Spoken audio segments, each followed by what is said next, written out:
menjadi pasangan yang terbaik untuk orang lain. Baik teman-teman semuanya, red flag ini sering terjadi ya, sudah menjadi trending topik ya di era sekarang ya. Banyak orang-orang anak muda itu memakai istilah ini di sosial media ya, untuk menyebutkan karakter dia gitu kan, atau untuk menyebutkan uh, modelnya dia seperti apa gitu kan, dan apakah red flag kita ini bisa menjadi red flag yang baik gitu kan. Bahkan ada kadang-kadang orang-orang menyebutkan, ya saya ini marah, saya ini marah, kemudian egoisme, kemudian gengsian, suka ngambek gitu, red flag saya, tapi itu enggak, red flag saya ini tidak akan muncul di hadapan adik-adik saya atau di hadapan saudara-saudara saya gitu. Nah, perkara ini mungkin sering kita dapatkan ya. Kemudian bagaimana sih caranya kita menghindari red flag tersebut untuk calon pasangan kita? Baik teman-teman, supaya kita tidak gampang red flag, tidak gampang untuk kemudian ya kalau bahasa saya mungkin memperturutkan hawa nafsu kita gitu kan. Jadi kita harus tahu bahwa saat kita ingin menjadi seorang suami atau kita ingin menjadi seorang istri, itu yang patut pertama kali dimiliki adalah, bagi seorang suami ya, yang pertama adalah dia harus siap untuk memimpin. Jadi seorang suami itu harus siap untuk menjadi pemimpin. Seorang suami itu harus siap untuk menjadi kepala keluarga atau untuk menjadi orang yang berada di depan di keluarganya. Namanya kepala, pemimpin itu kan imam gitu kan. Kalau orang-orang menyampaikan imam itu kan siapa yang berada di depan gitu. Disebut dengan imam itu kan orang yang berada di depan. Orang yang berani untuk pasang badan ibaratnya untuk keluarganya. Nah, ini yang harus dimulai oleh seorang laki. Jadi ini cirinya, ciri seorang laki-laki itu, ini kan laki-laki ya, dia harus mampu, laki-laki yang siap untuk menikah, sehingga dia terhindar ya sehingga dia tidak menjadi refleks untuk pasangannya gitu kan. Jadi ciri-cirinya adalah dia harus siap menjadi seorang pemimpin. Pemimpin itu ada beberapa sifat teman-teman yang mungkin akan kita bedah di kesempatan kali ini. Yang pertama adalah dia harus berprinsip.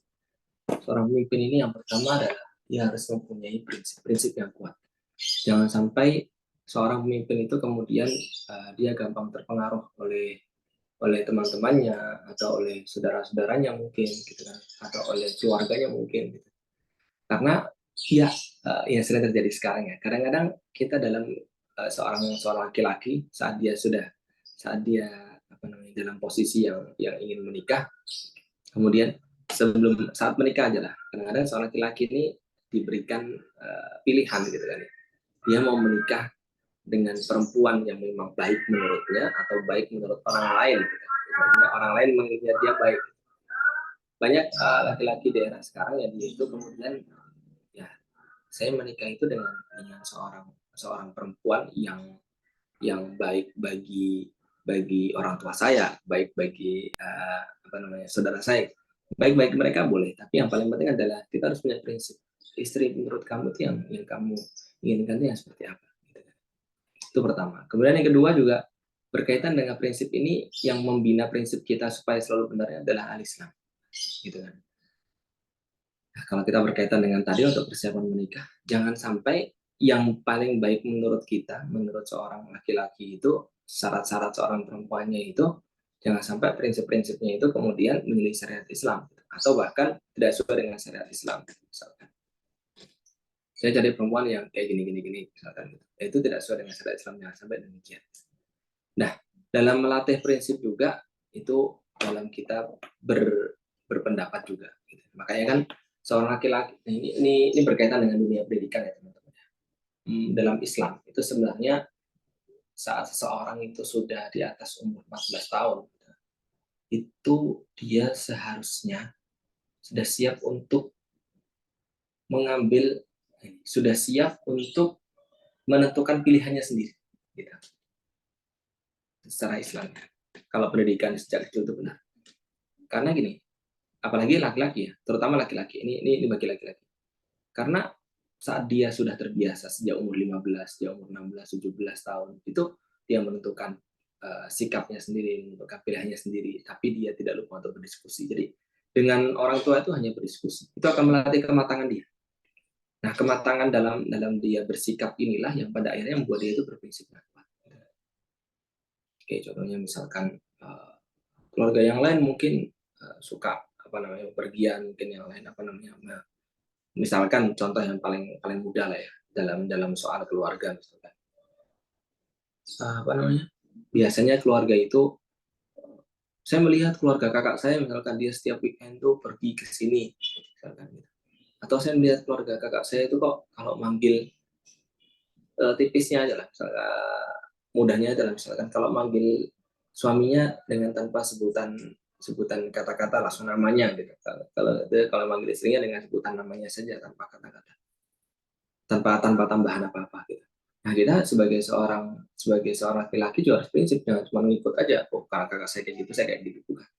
Tapi kita harus punya prinsip. Kenapa sih kok kita harus menanamkan dalam sebuah hubungan suami istri itu harus ada kata-kata khusus, misalkan menyebutkan suaminya dengan sebutan ini. Kalau kalau kalau suaminya nyebutnya apa namanya? eh, menyampaikan kepada istrinya misalkan mempunyai sebutan khusus untuk istrinya. Kenapa harus demikian? Itu harus ada alasan yang jelas daripada sekedar langsung nyebutin kata-kata, langsung nyebutin namanya saja. Tapi dia lebih muda dari saya lebih muda dari dia, gitu, misalkan. Atau saya seumuran, nggak enak kalau pakai kata-kata imbuhan, misalkan apa, misalkan yang, misalkan D, misalkan Mas, atau misalkan apa namanya, Bang, atau misalkan siapa gitu, misalkan uh, nama-nama khusus misalkan bagi perempuan itu atau bagi laki-laki tersebut. Kenapa kok harus ada nama itu? Kenapa kok tidak? Ini harus ada. Ini sebuah prinsip ya teman-teman. Prinsip misalkan, oh ini bisa untuk menguatkan hubungan saya dengan istri saya. Makanya saya harus ada sebutan khusus. Silakan dilakukan. Gitu. Dan jangan terpengaruh dengan kemudian dengan prinsip keluarga yang lain. Keluarga yang lain nggak seperti itu. Beda. Gitu. Setiap keluarga itu punya perbedaan. Dan yang memegang prinsip ini harusnya seorang laki-laki. Makanya seorang perempuan yang baik, seorang laki-laki yang baik adalah laki-laki yang teguh dengan prinsipnya. Seorang perempuan yang baik adalah perempuan yang dia bisa mensupport prinsip laki-laki tersebut. Gitu. Jadi jangan sampai laki-lakinya ini, kadang-kadang laki-laki itu menjadi tidak berprinsip kadang-kadang kalau dengan keluarga misalkan. Laki-laki itu kan bisa luluh itu kan dengan keluarga. Gitu. Paling paling sering ya, atau dengan teman-teman itu biasanya teman-teman dekat. Gitu. Laki-laki itu biasanya bisa luluh gitu kan. Dengan ibunya, dengan bapaknya, kadang-kadang jadi kayak gini dengan bapaknya, dengan ibunya, pada prinsipnya katanya demikian. Itu harus diingatkan kalau emang nggak sesuai dengan prinsip keluarga kita nih. Nah, inilah pentingnya menjadi laki-laki yang berprinsip. Ini salah satu syarat pertama seorang pemimpin adalah dia mempunyai prinsip. Kemudian yang kedua adalah bertanggung jawab. Bertanggung jawab ini sebenarnya sesuai dengan ayat dalam surat An-Nisa yang sama-sama kita hafal, dan saya beberapa kali mengulang ayat ini ya. Ini ar-rijalu qawwamuna 'alan nisa'i bima faddalallahu ba'dahum 'ala ba'd. Makna qawwamah. Jadi laki-laki itu qawwam. Laki-laki itu apa namanya? Memimpin bagi seorang perempuan. Sebenarnya kata-kata qawwam sendiri ini tidak ada artian khusus dalam bahasa Indonesianya ya. Inilah uniknya bahasa Arab dengan bahasa Indonesia. Bahasa Arab itu mempunyai kosakata lebih banyak daripada bahasa Indonesia. Makanya sering terjadi bahwa bahasa Arabnya maksudnya demikian, tapi di bahasa Indonesia ini harus ada beberapa pengertian untuk mencakup arti tersebut gitu. Begitu juga dengan qawwam. Qawwam ini nggak ada secara istilah Indonesia, nggak ada. Laki-laki adalah pemimpin bagi perempuan. Pemimpin itu sebenarnya asal katanya itu bukan qawwam. Gitu. Rois itu memimpin gitu. Tapi kalau qawwam itu sebenarnya bukan memimpin, asal katanya. Qawwam itu kan yang berdiri kan sebenarnya. Makanya kemudian teman-teman semuanya, kalau kita mau melihat kitab-kitab hadis, kitab-kitab tafsir ya, apa yang menerangkan tentang mana qawwam, maka kita akan mendapati bahwa qawwam ini bukan semata-mata berkaitan dengan laki-laki itu selalu di atas perempuan. Laki-laki itu selalu mempunyai otoritas bagi perempuan. Laki-laki itu selalu berada lebih daripada perempuan. Enggak. Tapi kalau antum mau pelajari lagi bahwa mana qawwam itu lebih menjurus kepada artian-artian berkaitan dengan tanggung jawab. Sebagai pelindung, sebagai pemimpin, sebagai orang yang bisa diandalkan, itu kan tanggung jawab semua ya. Sebagai orang yang tidak pernah untuk menyalahi amanah, selalu menjaga gitu ya, sebagai penjaga gitu. Penjaga, pemimpin yang diandalkan, kemudian pelindung, itu kan tanggung jawab seorang laki-laki. Bukan kemudian diartikan bahwa laki-laki itu di atas perempuan, enggak, atau laki-laki itu memiliki otoritas lebih. Kalau perempuannya dalam sebuah keluarga itu laki-laki itu 100%, kalau perempuannya disampaikan sesuatu harus patuh, karena kan salah satu syarat untuk mendapatkan untuk menjadi seorang perempuan yang baik adalah dia harus mencari ridhonya suami. Bukan semata-mata demikian teman-teman, tapi lebih kepada arti-arti kawam. Kalau teman-teman perhatikan, itu lebih menjurus kepada tanggung jawab. Tanggung jawab ini kadang-kadang seorang laki-laki itu untuk menjadi tanggung jawab tidak harus berada di atasnya seorang perempuan terus gitu kan. Kadang-kadang dia harus berada di sampingnya gitu. Misalkan nih seorang perempuan sedang capek gitu kan. Seorang perempuan sedang lelah sebagai seorang ibu rumah tangga misalkan nanti. Nah, seorang laki-laki yang baik adalah seorang bertanggung jawab itu adalah dia akan menghibur perempuan tersebut. Walaupun pada saat itu mohon maaf dia harus menjadi badut bagi perempuan tersebut dalam tanda kutip ya, dia harus melucu di hadapan perempuan tersebut, dia akan melakukan itu untuk apa? Tanggung jawab dia untuk melindungi perempuan itu dari stres. Tanggung jawab dia untuk melindungi perempuan itu dari sakit. Begitupun juga dia dikatakan laki-laki itu kawam, kalau asal dohirnya adalah yang berdiri. Maksudnya apa? Laki-laki itu harus menjadi orang yang berdiri melindungi keluarganya. Di saat keluarganya semua pada tumbang, pada stres, semua pada pesimis, semua pada putus harapan, laki-laki itu harus berada di posisi yang dia tegak dengan itu semua. Makanya bagi teman-teman yang mempersiapkan diri seorang laki-laki, tanggung jawab itu harus dikuatkan. Tanggung jawab misalkan teman-teman diberikan amanah. Kalau teman-teman nih sudah bekerja ya, sudah selesai kuliah misalkan teman-teman bekerja, ambillah pekerjaan itu sebagai tanggung jawab kita untuk melatih tanggung jawab kita. Bagaimana kita menjadi pekerja yang baik? Bagaimana kita kemudian diberi amanah, diberikan sebuah job menjadi kepala kegiatan di sini, atau menjadi pemimpin di sini, atau dia diminta untuk menginisiasi sebuah kegiatan. Itulah pelatihan bagi dia. Bagaimana kemudian dia mengambil itu semua, bagaimana kemudian dia memahami teman-temannya, bagaimana kemudian dia bertanggung jawab terhadap kegiatan itu secara full dari awal sampai akhir. Karena laki-laki itu yang dicari adalah tanggung jawab. Dia siap memimpin, siap bertanggung jawab. Bukan si pemimpin itu siap menyuruh gitu kan ya. Pemimpin itu bukan penyuruh. Pemimpin itu bukan yang berada di atas. Pemimpin itu bukan yang kemudian dia mempunyai hak otoritas 100% terhadap siapa yang dia pimpin, bukan. Tapi pemimpin yang baik adalah dia tahu kapan dia harus menjadi pemimpinnya, kapan dia harus tegas kepada yang dipimpin, kapan dia kemudian harus menjadi temannya. Atau bahkan dia harus menjadi dalam tanda kutip yang menggendong si yang dipimpin tersebut. Dia harus tahu. Bahkan sampai dia harus menggendongnya. Menggendong dalam artian bagaimana ya tadi. Kalau yang dipimpin itu dalam keadaan lemah, dalam keadaan putus asa misalkan, dalam keadaan dia nggak yakin dengan kemampuan dia, tugas memimpin adalah dia yang bertanggung jawab. Ayo bareng sama saya. Kamu bisa, kamu mampu, gitu. Kamu hebat, dan tunjukkan itu semua. Sehingga pemimpin yang demikian adalah pemimpin yang kemudian tidak semuanya otoritas. Sehingga keluarga itu kemudian yang berada di atas, suami berada di bawah, tidak berkaitan dengan itu. Makanya makna kawam di sini kalau teman-teman perhatikan ya, hampir semuanya itu mengartikan tentang tanggung jawab dan hanya sedikit yang mengartikan tentang otoritas. Tetap ada otoritas laki-laki bagi perempuan pasti. Karena tidak mungkin seorang suami tidak punya otoritas di hadapan perempuan. Bahkan sebuah rumah tangga itu akan hancur kalau laki-laki itu tidak punya otoritas di hadapan perempuan. Sebuah rumah tangga akan hancur. Karena siapa pemimpinnya gitu. Kalau laki-laki aja nggak bisa dipimpin, masa perempuannya yang memimpin? Itu kan menyalahi fitrah. Kalau sudah menyalahi fitrah, kemudian Allah tidak akan berikan berkah, kemudian Allah akan hancurkan sesuatu dengan mudah. Gitu ya. Nah, kemudian selanjutnya, selain dia berprinsip, bertanggung jawab, kemudian dia harus bervisi yang jelas. Nah, laki-laki ini harus mempunyai tadi berkaitan dengan prinsip, harus mempunyai visi yang jelas. Visi untuk keluarganya paling penting. Paling penting adalah visi untuk keluarga kecilnya. Karena dia seorang pemimpin, dia harus siap bahwa saat saya ingin membentuk sebuah keluarga, saya ingin menikah dengan seorang perempuan, maka saya tidak hanya sekedar memfokuskan kepada diri saya, tapi saya lebih kepada keluarga saya. Dan keluarga yang paling utama, makanya dalam ayatnya perintahnya adalah ya ladzina amanu qu anfusakum wa ahlikum nar. Setelah diri kita, maka keluarga kita. Jadi seorang pemimpin itu bagaimana dia memberikan visi yang jelas bagi keluarganya. Bahkan seorang laki-laki yang baik adalah laki-laki saat dia menikah, misalkan saat awal pernikahan, dia sampaikan, keluarga saya harus seperti ini. Visi yang jelas. Visi itu sesuatu yang bersifat umum. Ya. Bagaimana untuk mencapai itu, itu tanggung jawab bersama. Ya. Tanggung jawab bersama. Misalkan visinya adalah keluarga saya semuanya harus menjadi seorang yang bermanfaat untuk Islam.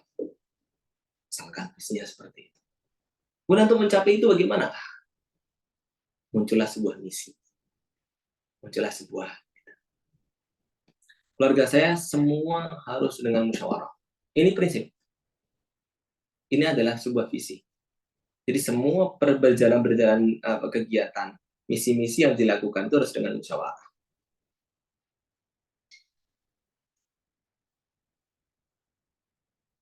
Jadi seorang suami itu harus bisa membuat visi yang jelas. Kayak berlatih untuk menjadi suami itu sebelumnya. Supaya saya menjadi suami sudah matang ini.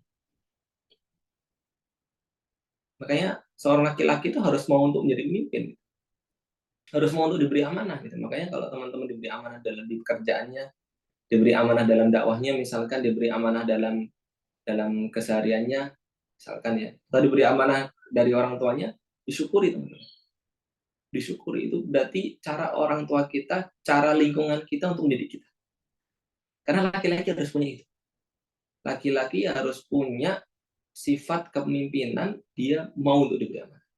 Kalau laki-laki diberi amanah misalkan jadi memimpin sebuah kegiatan, jadi memimpin sebuah acara, jadi memimpin sebuah organisasi, jadi memimpin sebuah ini, kok dia mundur, dia nggak mau, nah ini bahaya nih.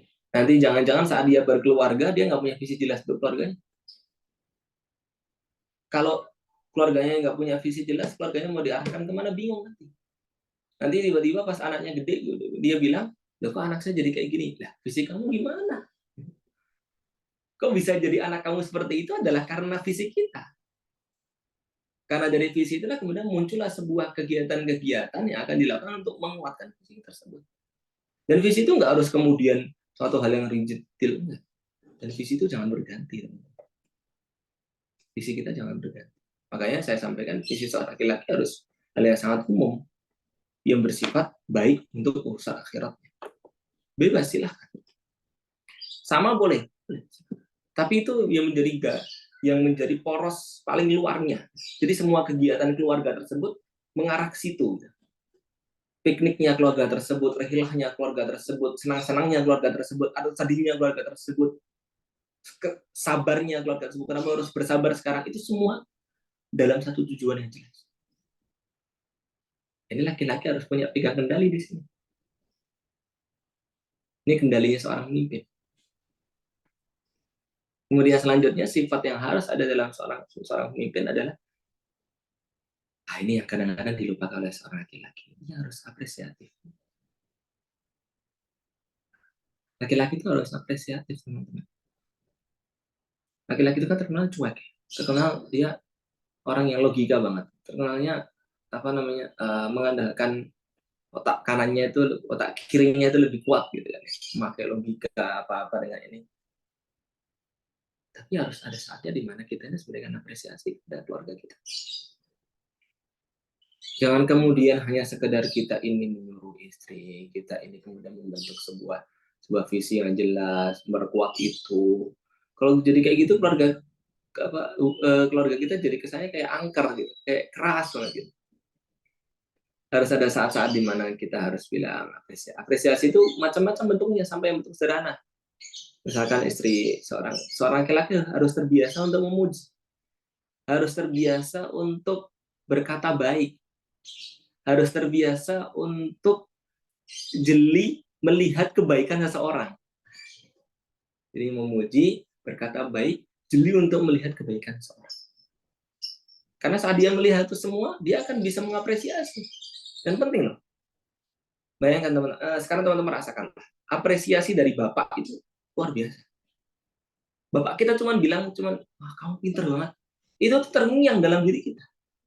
Karena laki-laki untuk mengucapkan kata-kata itu tuh benar-benar susah sebenarnya. Tapi dia lakukan. Laki-laki jangan sampai lupa. Dia sebagai seorang pemimpin, bagaimana dia mengapresiasi pasangannya terutama. Bagaimana dia mengapresiasi anak-anaknya itu. Apresiasi itu enggak semua berbentuk uang. Harus seimbang antara gimana dia memberikan apresiasi berbentuk benda perbendaharaan, misalkan apa gitu kan ya. Misalkan dia ajang begini kata lain. Atau apresiasi yang sifatnya simpel aja. Ucapkan terima kasih, ucapkan jazakallah khairan. Wah, kamu pinter banget ya, hari ini kamu ngapain? Wah, alhamdulillah kamu sudah melakukan ini. Oh, pinter kamu gini. Oh, kemudian dia bilang, saya itu, wah, aku bangga sama kamu. Itu perkataan sederhana yang bagi pasangan, bagi anak, antum bilang pada anak antum, wah, kamu pinter. Saya bangga sama kamu. Wah, itu kerjaan bagus gitu. Diapresiasi. Hal-hal yang baik, kata-katanya ihsan kepada orang lain. Inilah yang kemudian membentuk komunikasi yang baik antara anak dan istri kepada pemimpin. Nah, kalau pemimpin itu bisa mengambil hati istri dan anaknya, enak dia dipimpin. Saat anaknya kemudian disuruh, misalkan seorang pemimpin tersebut, seorang laki-laki pengen anaknya semua mondok, misalkan dipondokin enak. Anaknya nggak akan susah untuk dipondokin. Kenapa? Karena anaknya sudah puas. Sudah puas dengan komunikasi dia dengan orang tuanya, mengapresiasi orang tuanya. Dia jadi percaya diri, dia jadi pede bisa menjalani dunia ini, nggak masalah itu. Jangan kemudian atas dasar alasan sibuk atau dasar alasan menafkahi, kemudian seorang pemimpin lupa hal seperti ini. Kemudian yang terakhir, seorang pemimpin harus menjadi seorang pemimpin yang hanif, seorang direktur yang hanif.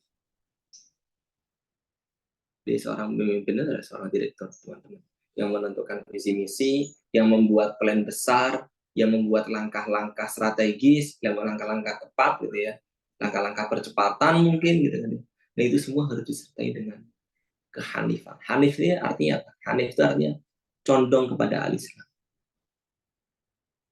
Karena dia bisa berprinsip, dia bisa bertanggung jawab, dia punya visi yang bagus, jadi bisa memberikan komunikasi yang baik, bisa memberikan apresiasi kepada keluarganya. Itu semua karena perintah Allah dan karena petunjuk Allah dan karena kemampuan yang Allah berikan kepada dia. Kalau kemudian dia tidak jalankan itu semua karena dasar kecondongan dia kepada Allah Subhanahu wa taala, niscaya Allah tidak akan bantu dia dan Allah lepaskan itu semua dari dia, itu sangatlah mudah. Kayak tadi terakhir, dia harus menjadi direktur yang hanif. Baik, kemudian selanjutnya bagi perempuan. Kalau tadi bagi laki-laki siap untuk dipimpin, siap untuk memimpin. Perempuan ada siap untuk dipimpin.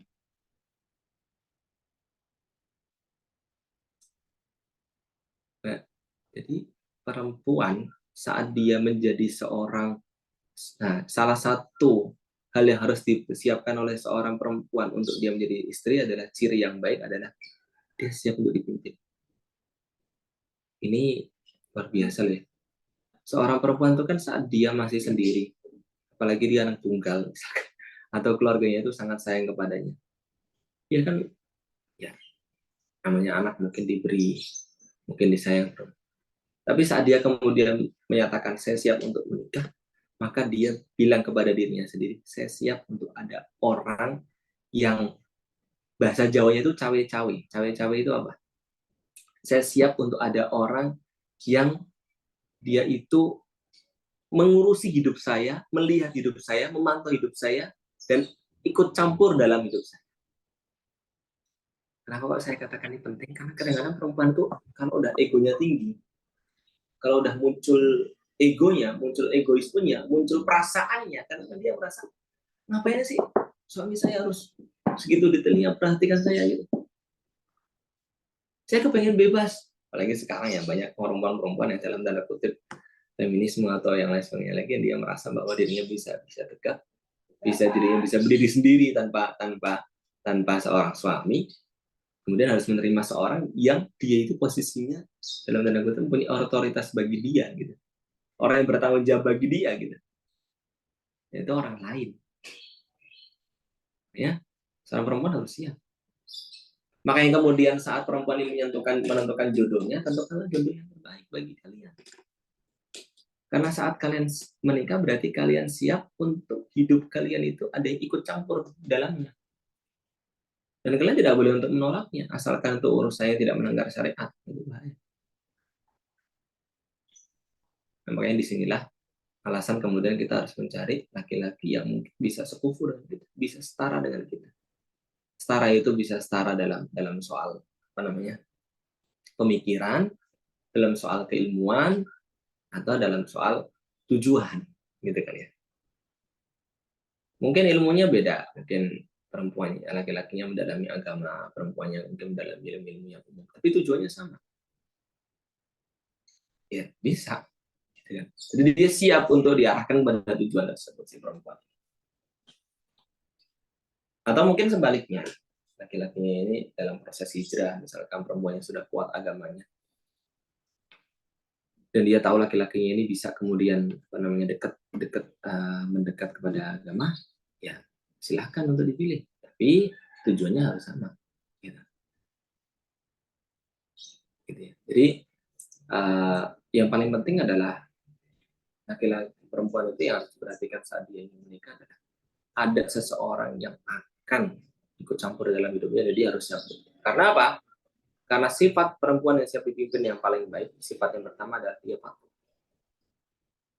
Makanya ada hadis yang menyebutkan bahwa eh, ridhonya seorang perempuan itu terletak pada ridhonya suami. Seorang perempuan itu mencari ridhonya suami. Jadi saat dia menikah, dia itu yang dia cari adalah ridhonya suaminya, bukan orang tuanya. Berbeda dengan suami. Kalau suami saat dia menikah, yang dicari adalah ridhonya orang tuanya, bukan ridhonya istrinya.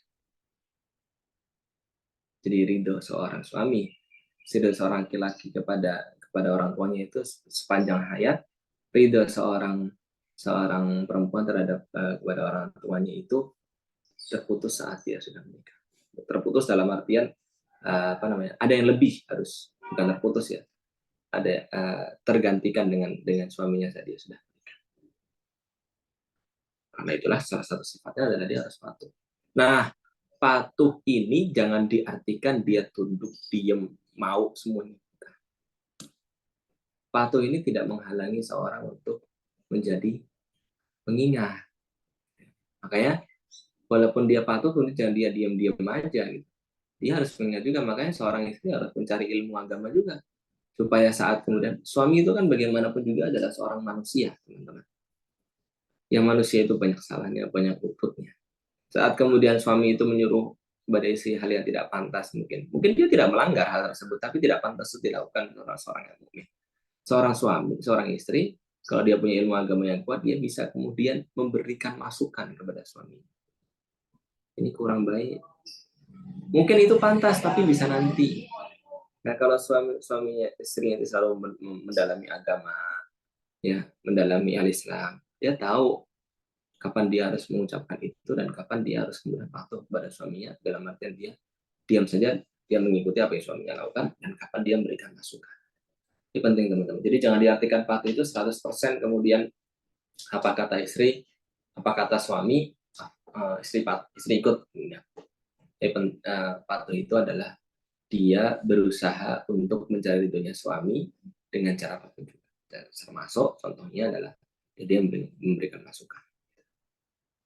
Supaya apa? Supaya ridho suami yang dia cari itu ridho yang benar, ridho yang sesuai dengan al-Islam. Gitu, teman-teman. Kemudian yang kedua, ini yang sering terjadi dan ini sudah diperingatkan oleh Rasulullah SAW juga dalam suatu hadis. Seorang suami, seorang perempuan, dia itu siap untuk dipimpin. Salah satu kriteria adalah siap untuk tidak menuntut suaminya. Siap untuk tidak menuntut suaminya. Dalam hadis disebutkan, ini saya bacakan terjemahannya saja, sungguh di antara kalian ada orang-orang yang masuk surga. Ini beliau sambil merapatkan tangannya. Ini. Sungguh di antara kalian itu ada orang-orang yang masuk surga. Bilang kepada para perempuan ya. Dan sebagian kalian akan menjadi bahan untuk api neraka, bahan bakar untuk api neraka. Beliau membuka lagi. Jadi eh, kalian tuh ada yang masuk surga, tapi sebagian besar kalian itu masuk neraka. Sebagian besar, teman-teman. Jadi kalau mau dijumlah, perempuan itu lebih banyak masuk neraka. Karena apa, teman-teman? Seorang wanita bertanya, kenapa wahai Rasulullah? Rasulullah menjawabnya, karena kalian perempuan itu banyak melaknat dan banyak mengingkari kebaikan suami dan menunda-nunda kebaikan-kebaikan yang bisa biasa kalian lakukan. Kita fokus kepada dua hal. Pertama itu banyak melaknat dan banyak mengingkari kebaikan suami. Karena perempuan itu kan mempunyai otak kanannya, otak perasaannya itu lebih tinggi ya. Kadang-kadang ada suatu saat kemudian perempuan itu melaknat ini dalam artian dia itu membangkang kepada suaminya. Dia jawab kepada suaminya dengan jawaban yang tidak seharusnya dilakukan oleh seorang istri kepada suami, dengan jawaban yang kasar mungkin saat suaminya mungkin minta pertolongan atau suaminya ingin mengajak untuk melakukan beberapa hal yang bersama gitu misalkan ya. Itu seorang perempuan melakukan kata-kata dengan kata kasar, melaknat suaminya atau bahkan menghardik suaminya. Nah, saat seorang perempuan dalam posisi itu, teman-teman, ini bisa masuk dalam hadis ini. Jadi gini, seseorang itu kan mempunyai kecenderungan besar untuk melakukan sebuah keburukan.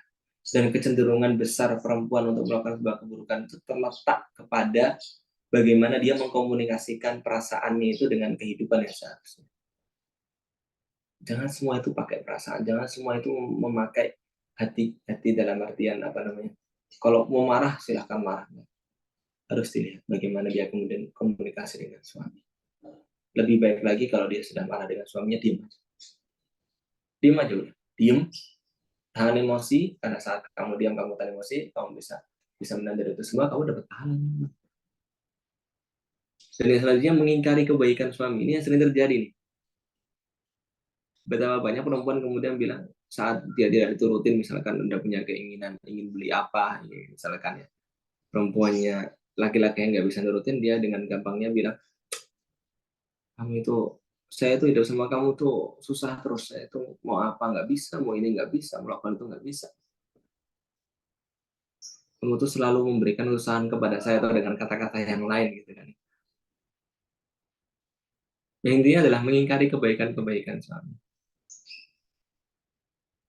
Kenapa kok seorang perempuan itu harus selalu ingat dengan kebaikan suami? Karena suami itu tuh menjadi apresiatif itu susah. Jadi saat suami sudah berusaha seperti itu, seorang perempuan juga harus mengingatnya. Nah, ini korelasinya di situ. Saat seorang laki-laki berusaha untuk mendekat kepada perempuannya, itu harus diterima. Jangan kemudian perempuannya mengikuti hawa nafsunya, mengikuti, sifat saya itu kan jutek, sifat saya itu kan pemalu, sifat saya itu kan bodoh amat, sifat saya itu kan cuek. Jangan kemudian demikian. Makanya tadi red flag kita harus kita harus kita lihat dalam urusan rumah tangga. Jangan semua harus berturutkan, tidak. Ada saat dimana, oke lah kamu punya sifat seperti itu silahkan. Tapi kamu harus jangan mengingkari kebaikan suami, jangan kemudian kamu melakukan. Atau bahkan yang lebih parahnya lagi, seorang perempuan yang dia itu membanding-bandingkan suaminya, banding-bandingkan. Seorang perempuan itu kan kadang-kadang kita itu kan diberikan fitnah itu kan suka membanding-bandingkan orang ya. Kalau dia itu seperti ini. Tapi lebih baik dia gitu. Jadi kalau membanding-bandingkan suaminya itu bisa masuk dalam dia itu mengingkari kebaikan suami loh. Kalau si ini kata istrinya dia gini, oh kita nggak bisa gitu misalkan.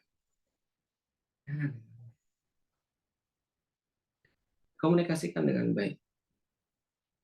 Jadi makanya kemudian istri itu harus tahu suaminya itu sedang dalam posisi apa. Makanya kan gini, Khadijah kenapa kok bisa menjadi istri yang baik? Karena Khadijah itu selalu tahu Rasulullah itu dalam posisi sedih, bahagia, senang, biasa aja. Bahkan Khadijah itu tahu, biasa aja Rasulullah itu tahu Khadijah. Makanya Khadijah itu adalah istri yang sangat suportif kepada suaminya. Jangankan mengingkari kebaikan suami, bahkan Khadijah itu membantu suaminya terus. Dan dialah perempuan terbaik, teman-teman. Khadijah ini kan satu dari perempuan yang dijamin, satu dari 4 perempuan dijamin masuk surga. Dua-duanya ini dari keluarga Nabi, Khadijah dan juga Fatimah Azhar.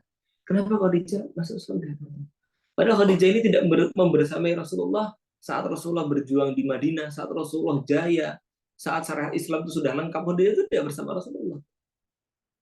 Khadijah itu bersama Rasulullah hanya saat awal-awal permulaan dakwah. Tapi kenapa kau bisa mendapatkan kemuliaan yang sedemikian rupa? Karena bagaimana dia sangat menghargai Rasulullah.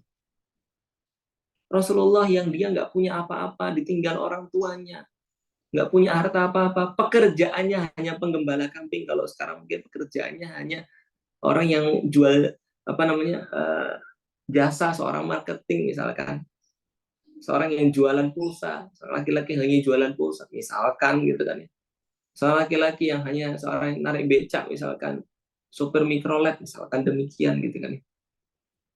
Tapi Khadijah ini begitu menghargainya Rasulullah, menghargai kepada Rasulullah, tidak pernah mengeluh dengan hal tersebut, tidak pernah. Bahkan Khadijah ini pada permulaan dakwahnya Islam, dia itu memberikan sebagian hartanya. Khadijah ini kan orang perempuan yang mandiri sebenarnya. Jadi kalau jadi gini, menjadi seorang perempuan yang mandiri itu silahkan, tapi dia harus tahu batasan-batasan di mana dia harus, saat dia menjadi seorang istri ya dia harus tahu. Itu benar-benar dilakukan oleh Khadijah. Bayangkan teman-teman, Khadijah yang segitu kayaknya, dia nggak pernah nuntut apa-apa dari Rasulullah, nggak pernah nuntut apa-apa. Bahkan puncaknya pun saat Rasulullah, ini menurut puncak kasih sayangnya Khadijah terhadap Rasulullah ya. Saat Rasulullah mendapatkan wahyu, siapa yang pertama kali menenangkan Rasulullah? Khadijah. Masuk rumahnya Rasulullah, masuk rumahnya Khadijah. Rasulullah tuh nggak punya rumah, rumahnya Khadijah. Masuk rumahnya Khadijah, kemudian Rasulullah itu dipeluk oleh Khadijah. Tahu Rasulullah itu menggigil, dipeluk oleh Khadijah. Tanpa kata-kata, tanpa bertanya, kenapa sih kamu menggigil? Apa yang terjadi? Enggak dulu. Dikasih ketenangan dulu. Karena seorang laki-laki saat dia ketakutan, maka dia benar-benar ketakutan. Karena laki-laki itu bisa menjaga perasaannya, bisa menjaga emosinya. Saat dia kemudian menampakkan sesuatu hal yang berbeda, berarti dia benar-benar tertekan di situ. Dia membutuhkan perlindungan, dia membutuhkan teman, dia membutuhkan kehangatan. Dan di saat itulah istrinya memberikan. Sampai dituntun di kasurnya, Rasulullah sampai dimasukkan di kasurnya, dinabubuin sampai tidur. Sampai tidur. Baru setelah Rasulullah bangun agak tenang ditanyain, ada apa engkau? Ada apanya itu terakhir. Saya udah tenang. Kenapa kok bisa demikian? Karena Khadijah itu sangat-sangat menghargai Rasulullah. Sangat-sangat menghargai segala kebaikan Rasulullah. Dan ini harus dilakukan oleh seorang perempuan. Nah, belajar seperti itu teman-teman. Seorang perempuan sebelum dia menikah dia harus belajar. Kemudian dia bagaimana menghargai kebaikan orang lain. Ya kan? Bagaimana dia bisa menjaga lidahnya dari melakukan hal-hal yang buruk. Berkata-kata yang menyakiti orang. Kalau dia terbiasa untuk berkata-kata yang plos-plos apa adanya menyakiti orang, dia menyakiti suaminya, kasihan. Nah, ini makanya siap untuk tidak menuntut suami itu macam-macam ya persoalannya. Bukan hanya siap untuk tidak menuntut suami apa-apa, tapi siap untuk tidak mengingkari kebaikan suaminya, siap untuk tidak melaknat suaminya, siap untuk menahan egonya, gitu kan ya. Karena gini, tugas perempuan demikian, tapi tugas laki-laki memberikan yang terbaik kepada perempuan tersebut. Itu harus tugas laki-laki. Jadi silahkan. Nah, perempuan itu cukup siap untuk tidak menuntut suaminya. Nah, kemudian saat memberikan masukan, berikan dengan cara yang beradab. Boleh dikomunikasikan dulu teman-teman. Misalkan dia bilang kepada suaminya, misalkan, Mas, Bang, Kak, atau apa dengan kata-kata yang lain. Nah, yang namanya manusia kan kadang salah, kadang benar. Kalau saya mengetahui kakak dalam kesalahan, misalkan Mas dalam kesalahan, misalkan apa yang harus saya lakukan? Bagaimana cara saya mengingatkan? Punya enggak? Antum punya enggak apa namanya clue-clue yang harus saya lakukan untuk saya mengingatkan? Kalau perlu disampaikan itu, ditanyakan. Kalau laki-laki yang jawab, silakan ingatin aja, pokoknya ingetinnya langsung pada saya misalkan. Jangan ketahuan orang lain misalkan. Karena seorang pride laki-laki itu kalau diingat itu kan dia muncul pride-nya ya. Jadi kita seorang perempuan harus menjaga pride tersebut, kehormatan tersebut.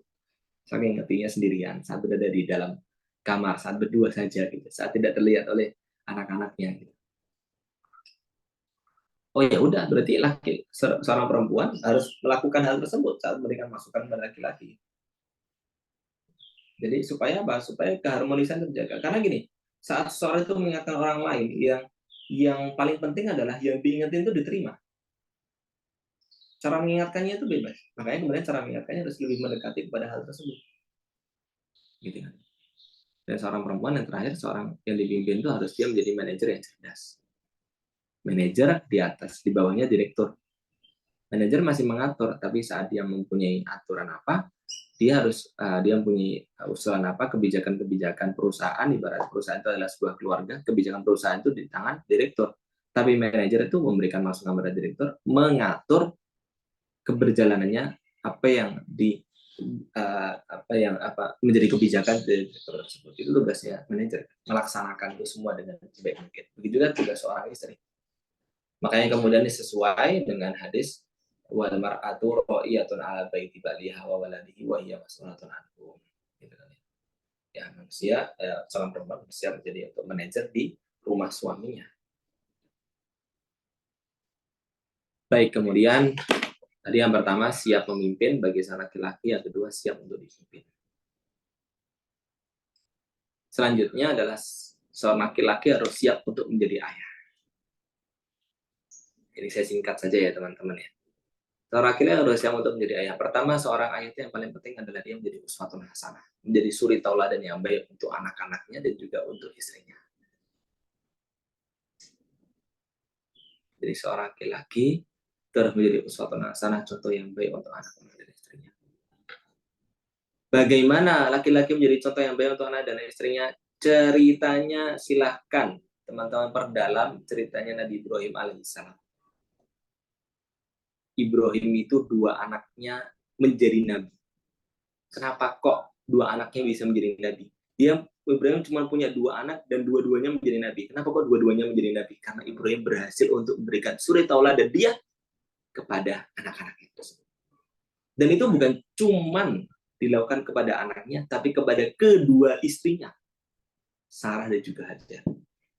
Sehingga istrinya benar-benar melihat suri tauladan itu kepada Ibrahim alaihissalam. Jadi kalau antum melihat bagaimana caranya memberikan suri tauladan, perdalam lagi cerita-cerita Nabi Ibrahim alaihissalam. Bagaimana dia kepada Ismail, bagaimana dia kepada Ishak, bagaimana dia kepada Sarah, bagaimana dia kepada Hajar. Ceritanya ada dalam Al-Quran, dalam ada dari Nabi Sallallahu Alaihi Wasallam. Intinya memberikan suri tauladan. Kemudian yang kedua adalah seorang ayah itu harus menafkahi keluarganya. Saya punya cerita tadi saya barusan mengajar pengajian subuh, kajian subuh. Di sini bercerita tentang Ali bin Abi Thalib. Temanya tentang sirah. Saya menyampaikan tentang sirah Ali bin Abi Thalib. Ada salah satu cerita Ali yang sangat unik teman-teman semuanya. Ali bin Abi Thalib ini kan dari keluarga tidak mampu. Bapaknya itu bahkan saking tidak mampunya, bapaknya saat kecil itu Ali itu diasuh oleh Rasulullah untuk meringankan beban bapaknya tersebut, yaitu Abu Thalib. Rasulullah juga tidak punya apa-apa. Ali juga bukan orang yang berada sampai Ali dewasa. Sampai saat kemudian Ali itu dengan Rasulullah, Ali itu hijrah ke Madinah gitu kan. Saat peristiwa sudah di Madinah, Ali itu masih dalam keadaan anak-anak muda. Makanya Ali itu kan tinggalnya di rumahnya Sa'ad bin Ubadah, yang rumah itu menjadi tempat perkumpulannya para jomblowers muhajirin gitu ya. Orang-orang jomblo dari pendatang dari Makkah. Di orang-orang jomblo yang di Mekah itu ditampungnya di rumahnya Sa'ad bin Abi Ubadah. Di Sa'ad bin Abi Ubadah itu punya rumah yang banyak. Ibaratnya Sa'ad bin Abi Ubadah itu ibaratnya orang Betawi lah. Orang Betawi itu kan rumahnya banyak. Karena dia orang aslinya Jakarta gitu. Nah, saat ini punya beberapa rumah gitu. Nah, rumahnya itu saat dihibahkan untuk para jomblo-jomblo pendatang dari Mekah gitu. Nah, salah satunya Ali. Karena nggak mungkin Ali kan pas kecil sama Rasulullah, pas dewasa kan nggak mungkin sama Rasulullah. Ada Fatimah di sana, ada anak-anak Rasulullah yang kesemuanya adalah seorang perempuan gitu kan. Kan nggak etis dalam satu rumah yang sama. Makanya Ali itu tinggalnya di rumahnya Sa'ad bin Abi Ubadah. Tinggal di sana ya cuma tinggal doang teman-teman, bukan dapat beasiswa. Orang kuliah sekarang enak, udah tinggal dapat beasiswa, dapat makan gratis. Enggak, Ali itu cuma tinggal doang. Cari makan sendiri. Cari makannya gimana? Ini cari nafkahnya Ali, teman-teman. Ali itu kan nggak pintar, dia nggak punya. Kalau di Madinah saat itu kan orang-orang dia kalau nggak sebagai petani, petani biasanya orang-orang asli Madinah, dia adalah pedagang. Nah, orang-orang Arab banyak di sana. Kalau Abdurrahman bin Auf dia pintar dagang, dia cari pasar, dia bisa berdagang, punya untung. Abu Bakar juga pintar dagang, Utsman juga pintar untuk berdagang, bernegosiasi. Ali itu nggak pintar, dagang, nggak punya sawah juga, mau ngapain coba? Apa yang dilakukan oleh Ali? Ini penting teman-teman. Ali itu kerjanya nimba sumur, luar biasa ya. Ali itu kerjanya nimba sumur. Jadi Ali bin Abi Thalib seorang khalifah, sepupunya Rasulullah, itu kerjanya nimba sumur. Dari hasil dia nimbain sumur, nimbain, kan orang lain kan banyak, dia butuh apa namanya, air itu kan harus nimba sumur ya. Dia timbain sumurnya, dia dapat upah dari situ. Nimbain sumur dapat upah. Mohon maaf, itu pekerjaan Ali sampai Ali punya istri Fatimah. Makanya keluarganya bukan keluarga kaya Ali. Bukan keluarga kaya. Ali kayaknya karena mungkin harta rampasan, ya ada hasil perang yang dibagi pada muslimin, Ali dapat itu. Yang lainnya lagi enggak. Makanya kan pernikahannya harinya cuma baju zirah doang. Tapi itu menjadi pilihan Rasulullah untuk menafkahi anaknya yang tercinta, yaitu Fatimah Az-Zahra. Kenapa? Karena yang terpenting bagi laki-laki adalah, bagi seorang ayah adalah dia mau menafkahi keluarganya. Dia berusaha untuk menafkahi keluarganya. Seberapa banyak pun, yang penting usahanya. Mau dapatnya dikit, mau dapatnya banyak, itu hasilnya Allah.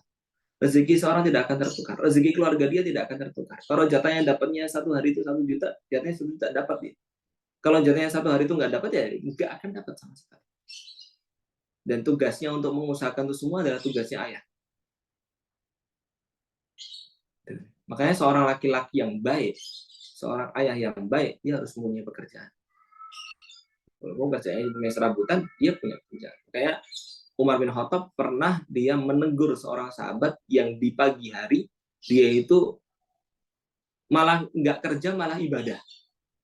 Sampai istrinya itu mengeluh kepada Umar, Umar, ini keluarga kami ini berasnya sudah dikit, gandumnya sudah dikit, persediaan makan kita sudah dikit. Suami saya itu tiap pagi sholat, habis sholat subuh dia di masjid sampai zuhur, habis sholat zuhur di masjid lagi, dia nggak pulang, pulangnya cuma malam doang. Kami nggak punya uang, kami nggak punya persediaan. Umar langsung bilang kepada perempuan, laki-laki tersebut, diambil laki-laki itu, diajak bilang, keluar kerja. Umar sedang ibadah, keluar kerja. Udah. Ibadah itu kan baik, teman-teman. Tapi cari nafkah itu kewajiban seorang ayah. Jangan sampai keluarganya itu nggak punya apa-apa. Ya, itu. Kemudian selanjutnya, berkomunikasi yang baik dan rutin dengan keluarga. Nah, penelitian menunjukkan Indonesia adalah banyak anak-anak yang fatherless. Fatherless itu apa? Kehilangan sosok bapak. Nah, kadang-kadang karena sibuk kerja, dengan alasan sibuk kerja, dengan alasan ingin memberikan ekonomi terbaik, kehidupan terbaik untuk keluarga dan anak-anaknya kehilangan keluarganya, kehilangan sosok bapaknya.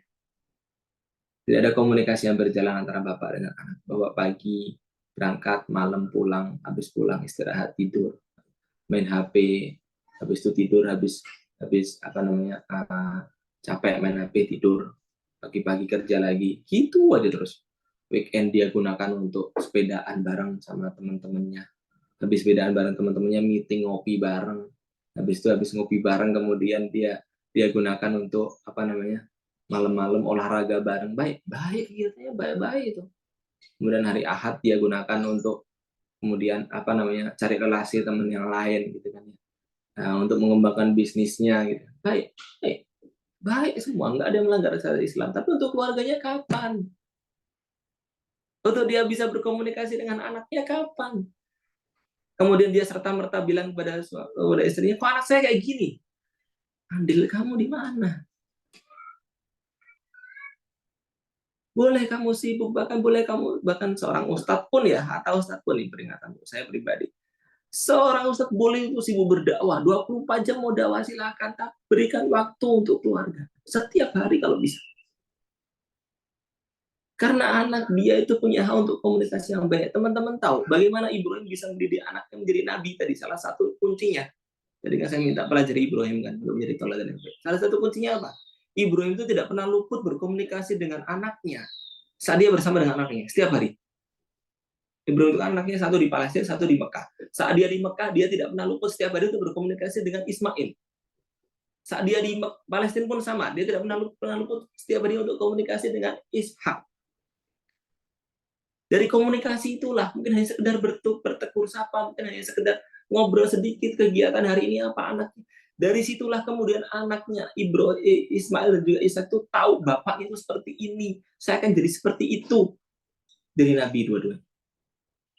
Terletak di mana hubungan bapak dengan anak. Teman-teman tahu dalam ayat-ayat Al-Quran yang disebutkan hubungan bapak dengan anak semua. Tidak ada hubungan ibu dengan anak, karena ibu dengan anak itu sudah wajar. Sudah sewajarnya ibu itu berhubungan baik dengan anak. Tapi yang terjadi sekarang yang sering dilupakan oleh seorang adalah hubungan bapak dengan anak. Komunikasi itu harus ada. Cari nafkah itu silahkan, tapi harus ada untuk anaknya. Mengembangkan bisnis silahkan, harus ada untuk anaknya. Berdakwah silahkan, tapi harus ada untuk anaknya. Harus ada untuk anaknya. Jadi berkomunikasi baik dengan keluarga itu wajib. Memberikan kasih sayang. Memberikan kasih sayang kepada istri, kepada anak itu wajib bagi seorang.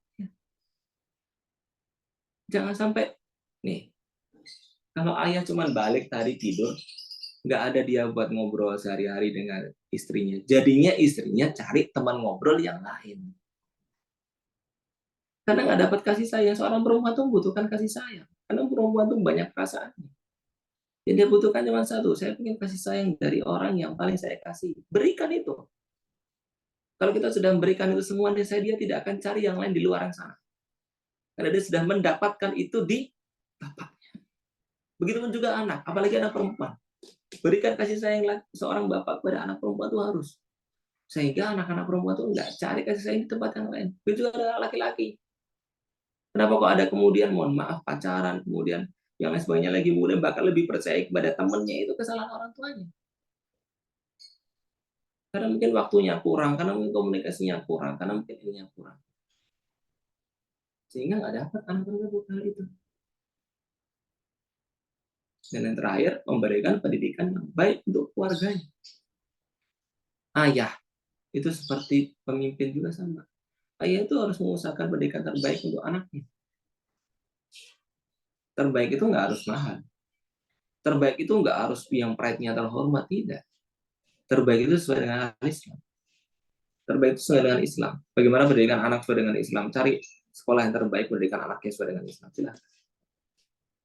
Kalau nggak mau ngadain sekolah, mau bikin pola pendidikan sendiri di rumah, silahkan, nggak ada masalah. Tapi harus ada polanya.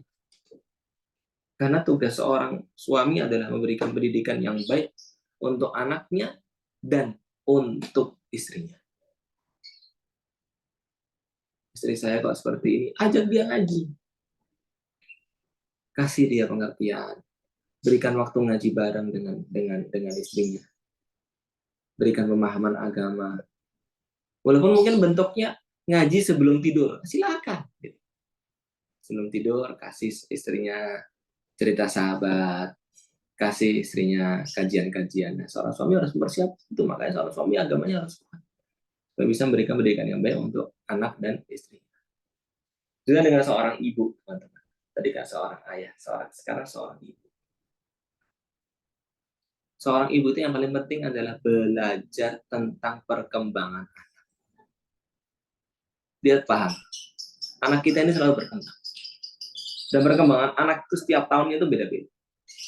Karena sifat anak juga beda-beda, semakin kesini semakin berbeda. Nanti ada perbedaan yang lain. Itu bergantung dengan suasana, bergantung dengan keadaan yang lain sebagainya. Lingkungan juga kadang-kadang membentuk hal tersebut. Nah, seorang ibu itu harus belajar terus supaya seorang ibu itu tidak kalah dengan anaknya. Kalau perlu, yang terjadi sekarang ya, ibu-ibu itu kan nggak ngerti HP, nggak ngerti gaptek gitu kan. Ibu-ibu itu harus lebih pintar teknologi daripada anaknya. Supaya apa? Supaya dia bisa mengontrol anaknya. Nah, teman-teman sebagai seorang ibu juga harus seperti itu. Itu salah satu bentuknya. Yang lain juga sama gitu.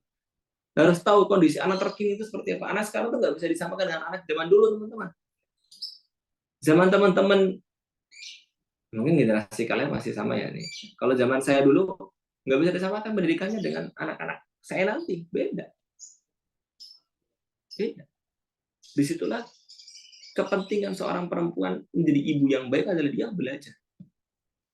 Jangan lelah untuk belajar. Makanya, saya malas baca buku, saya malas mengikuti parenting. Nah, itu terus berkembang. Ilmu itu terus berkembang, itu harus diikuti oleh seorang perempuan. Harus diikuti oleh seorang perempuan. Karena yang paling penting adalah perempuan, yang pertama adalah seorang ibu, yang paling penting adalah anaknya itu tanggung jawabnya. Nah, kemudian selanjutnya adalah seorang ibu juga harus memberikan kasih sayang kepada anaknya. Ibu, dia adalah madrasah anak yang pertama. Nah, ibaratnya seorang guru supaya disayang sama muridnya, gurunya harus kadang-kadang jadi teman. Jadi seorang ibu juga harus jadi teman bagi anak, teman curhat. Sehingga anaknya terbuka kepada orang tuanya, terutama kepada ibunya. Dan ibu harus berilmu juga untuk memberikan reaksi-reaksi yang baik, solusi-solusi yang baik kepada anaknya tersebut. Jadi sekali lagi tadi ya, kenapa harus belajar ya? Harus berikan solusi-solusi yang baik untuk anak-anaknya. Saat dia curhat, diberikan masukan yang baik. Dan memberikan pelukan yang hangat. Emang ada ibu yang nggak memberikan pelukan hangat? Mungkin ada, teman-teman. Nah, sekali lagi jangan kemudian kita refleks dengan diri kita. Saya ini kan seorang perempuan yang cuek, saya seorang perempuan yang apa ya? Saya itu nggak gitulah gitu. Saya itu bukan tipe yang ngasih pelukan pada anak, jangan dipaksa gitu. Karena saat anak itu nggak dapat pelukan dari ibu, dia bisa dapat pelukan dari orang lain kan. Harus dapat pelukan dari ibu. Harus dapat kasih sayang dari ibu. Harus dapat sentuhan dari ibu. Karena kasih sayang itu penting adanya sentuhan. Bukan kasih sayang itu hanya sekedar dididik yang berdidik sesuai dengan Islam, bukan. Harus ada sentuhan. Makanya seorang ibu harus rajin untuk memberikan pelukan, ciuman, kasih sayang, pegangan tangan. Ibu harus megang tangannya anak-anaknya, mengajak mereka. Kasih sayangnya, pelukannya. Dengan penuh kelembutan dan kehangatan tersebut, sehingga anak-anaknya terbuka kepada dia, nyaman dengannya. Kalau anak-anaknya udah nyaman dengan ibu, nyaman dengan ayah, komunikasi kayak jalan, nggak akan cari yang lain. Jangan cari yang lain. Harus dia belajar sejak sekarang. Dan yang terakhir, menjadi Fatimah yang baik. Fatimah yang baik itu seperti apa, teman-teman? Jadi ada sebuah hadis bercerita tentang Nabi Muhammad dan juga Fatimah Azhar. Fatimah Azhar ini kan istrinya Ali, anaknya Nabi Muhammad. Pernah suatu ketika Fatimah Azhar itu mengetahui, Fatimah dan Ali ini mengetahui bahwa Rasulullah itu baru mendapatkan tawanan budak perempuan, tawanan perang perempuan. Kemudian Fatimah bilang kepada Rasulullah sambil menangis, "Wahai Rasulullah, saya ini setiap hari menggiling gandum. Gandum itu kan biji-biji digiling ya. Setiap hari itu Fatimah itu giling untuk makan anak saya dan suami saya. Sampai tangan saya ini keras dan sebagainya lagi, sampai saya itu kecapean, mungkin yang menggiling kan bukan perkara yang mudah, butuhkan tenaga yang sebagainya lagi, sampai Fatimah itu kecapean. Dan saya juga harus mengurusi anak-anak saya semuanya. Bisa nggak, wahai Rasulullah, engkau berikan kami seorang pembantu untuk membantu kebutuhan kami. Karena Fatimah tahu dan Ali tahu bahwasanya Rasulullah itu saat itu mendapatkan tawanan perang perempuan. Tahu begitu apa kata Rasulullah Sallallahu Alaihi Wasallam? Beliau bilang kepada Fatimah, saya bisa memberikannya, Fatimah, tapi saya ingin memberikan kamu yang lebih baik. Saya ingin memberikan kamu jannahnya. Kamu nanti dari hasil apa namanya? Kalau menggiling padi itu kan ada kayak tumbukannya ya. Dari hasil tumbukan itu di jannah. Saya sudah melihat tumbukan kamu itu di jannah. Nanti kalau saya berikan pembantu, tumbukan kamu itu nanti nggak ke jannah lagi. Dalam artian kamu nggak pasti dapat jannah lagi. Demikian. Kemudian beliau mensabdakan sesuatu yang sabda ini sangat luar biasa sekali. Bisa menjadi tauladan bagi seorang perempuan.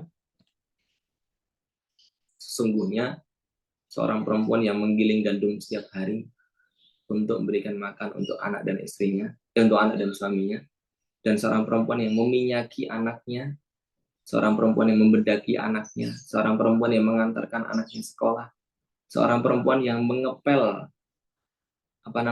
ompol anaknya, gitu kan ya. Sesungguhnya dia lakukan itu akan menjadi alasan dia untuk masuk ke dalam jannah. Jadi teman-teman, saat kalian salah satu kriteria siap untuk menjadi seorang ibu adalah mengurusi keluarga. Jangan anggap remeh urusan keluarga. Saya kok urusannya kok cuma ngepel lantai, urusan saya kok cuman nyebokin anak saya, mohon maaf, urusan saya kok cuman mendaki anak saya, mempersiapkan anak saya untuk berangkat, mempersiapkan bekal untuk suami saya. Yang kamu lakukan seperti itu menjadi alasan Fatimah masuk jannah. Jadi Fatimah ini salah satu dari dua perempuan, tadi kan Khadijah, yang kedua Fatimah.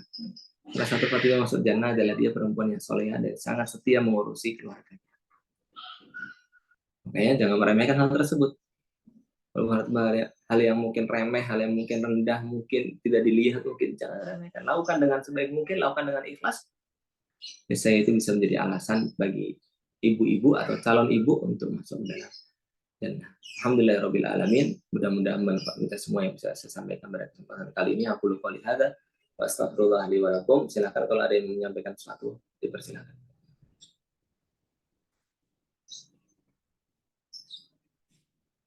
Ada yang menanyakan mungkin.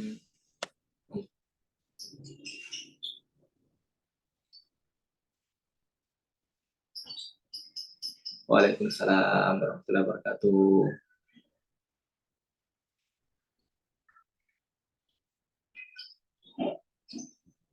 Di TikTok ada yang tanya nggak? Oh, nggak ada.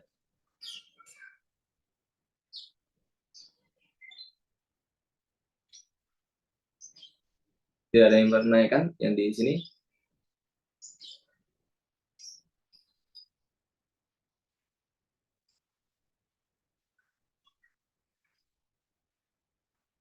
Nah, saya sekarang cek dulu. Waalaikumsalam, Ustaz. Waalaikumsalam. Izin bertanya. Betul, aja.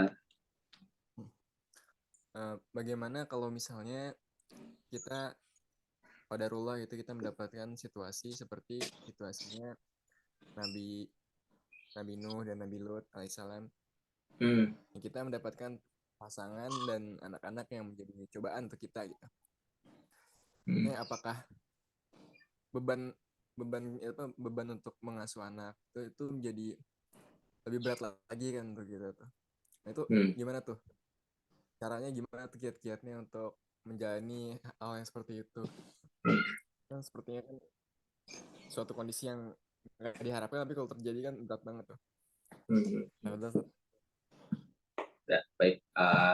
Kalau ceritanya saya ingin jawab ya. Kalau ceritanya Nabi Nuh itu kan, bahkan Nabi Nuh itu kan istri dan anaknya yang tersayangnya itu kan tidak mau beriman pada ajaran Nabi Nuh. Sikapnya adalah, ini kan idealnya. Kalau tadi sikapnya yang paling penting adalah agama kita. Rasulullah aja di dalam sebuah surat Al-Qasas ya kalau nggak salah, itu yang bunyinya innaka la tahdi man ahbabta walakinnallaha yahdi may yasha. Sekelas Rasulullah saja itu tidak bisa memberikan hidayah kepada orang yang paling dia cintai selain bapaknya, yaitu Abu Thalib. Abu Thalib itu meninggal masih dalam keadaan memegang agamanya dia yang dulu, yaitu agama jahiliyah. Maksud aja nggak bisa. Jadi, saat didapatkan hal tersebut, maka yang pertama adalah mengajarkan kebaikan. Misalkan dapat istri, ternyata cobanya istrinya misalkan yang membangkang gitu kan ya, mengajarkan kebaikan. Dan gini, kalau sampai istrinya itu kemudian keluar dari syariat Islam, silakan murtad dan sebagainya lagi, kan nggak boleh. Kan kalau kalau seorang itu sudah keluar dari syariat Islam, maka dia sudah bukan halal bagi kita, walaupun dia itu adalah seorang istri kita yang dulu, dia tidak halal bagi kita gitu. Kita nggak boleh kemudian menyentuhnya lagi, secara tidak langsung kita harus menceraikannya gitu, kalau sampai keluar dari syariat Islam. Tapi kalau hanya sekedar melanggar syariat yang semuanya lagi, atau melanggar hal yang besar, ya kita jangan kita harus memberikan pendidikan yang tegas, pendidikan yang tegas itu dalam artian tegas supaya dia tahu ini yang benar, ini yang salah, terus berjelas. Begitupun juga dengan anak. Anak itu kan ada fase-fasenya, teman-teman. Ini seperti yang dikatakan dalam menurut Ali bin Abi Thalib, anak itu ada 4 fase. Fase yang pertama adalah fase pertama dan kedua itu adalah fase di mana dia bisa diberikan kelembutan, dijadikan sebagai seorang raja. Terus fase yang ketiga itu adalah fase di mana seseorang itu diarahkan, dididik dengan paksa. Kemudian fase yang terakhir itu adalah fase di mana seorang itu diberikan kebebasan tapi tetap harus sesuai dengan al-Islam. Nah, anak itu juga demikian. Anak kita itu harus melalui 3 fase ini. Jangan berikan dia kebebasan sampai dia berhasil untuk dididik dengan paksa. Dan dalam artian didikan paksaan kita ini masuk dalam dirinya. Jadi jangan beralih dari satu fase ke fase yang lain sampai fase itu diselesaikan dengan benar. Ini namanya kurikulum Islami, ya, teman-teman. Jadi kalau anak ini saya didik untuk mengetahui al-Islam dengan yang benar, nggak bisa ya. Di fase itu terus, jangan kemudian karena umurnya sudah tua saya berikan kebebasan. Jangan. Diberikan kebebasan itu kalau dia sudah layak untuk mendapatkannya, gitu kan. Gitu ya. Jadi berkaitan dengan tadi, ya berarti silahkan tunjukkan terus yang benar mana, yang salah mana kepada dia. Sampai dia dalam posisi saya tahu benar, oh ini salah, oh ini benar. Untuk seorang, untuk kepada anak ya. Kalau istri tadi ya, arahkan kepada kebaikan, ajak dia kepada kebaikan. Tapi kalau misalkan dia sudah murtad yang sebenarnya lagi ya, nggak boleh, nggak halal gitu kan seorang istri itu. Nggak bisa untuk digauli, nggak bisa untuk disentuh. Kalau dia sudah murtad kan sudah beda milah.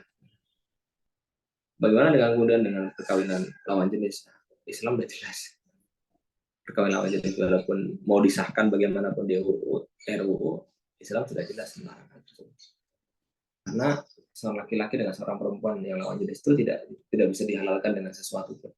Walaupun sudah dengan cara Islam pun, tapi Islam tidak menerimanya. Ibaratnya gini, kamu mau, misalkan nih, seorang mau jadi S1 itu kan syaratnya skripsi. Orang mau S1 tapi dia nggak mau skripsi, misalkan gitu.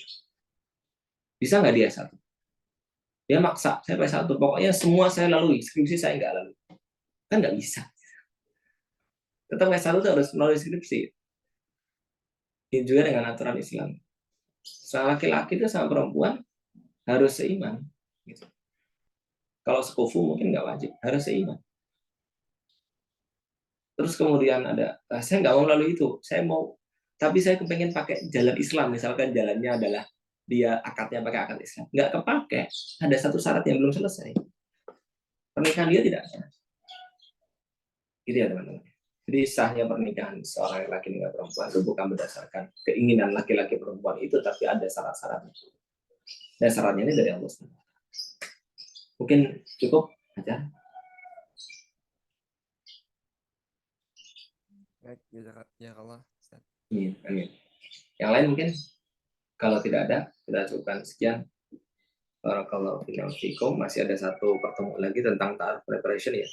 Selanjutnya kita akan ada seri lagi tentang perihal parenting dan rumah tangga ya.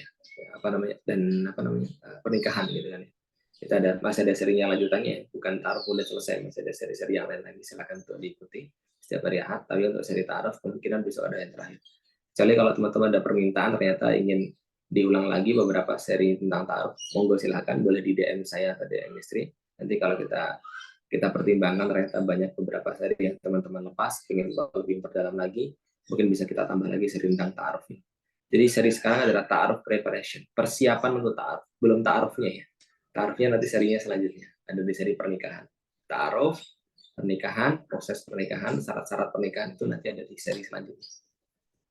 Jadi ya teman-teman ya.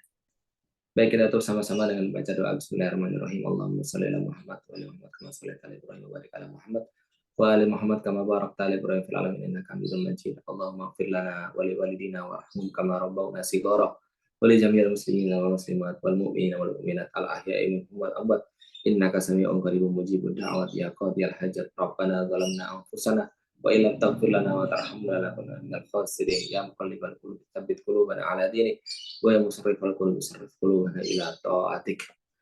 اللهم اجعلنا وأهلنا وأولادنا ومشايخنا وأساتذتنا من أهل القرآن وخاصة. ربنا هب لنا من أزواجنا وذرياتنا قرة أعين واجعلنا للمتقين إماما. ربنا هب لنا من الصالحين.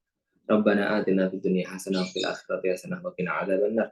سبحان ربك رب العزة عما يصفون وسلام على المرسلين والحمد لله رب العالمين.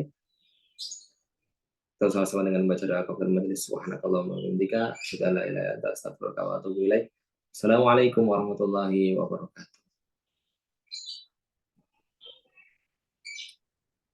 Waalaikumsalam warahmatullahi wabarakatuh. Makasih Uka. Sama-sama, saya izin pamit. Assalamualaikum. Waalaikumsalam.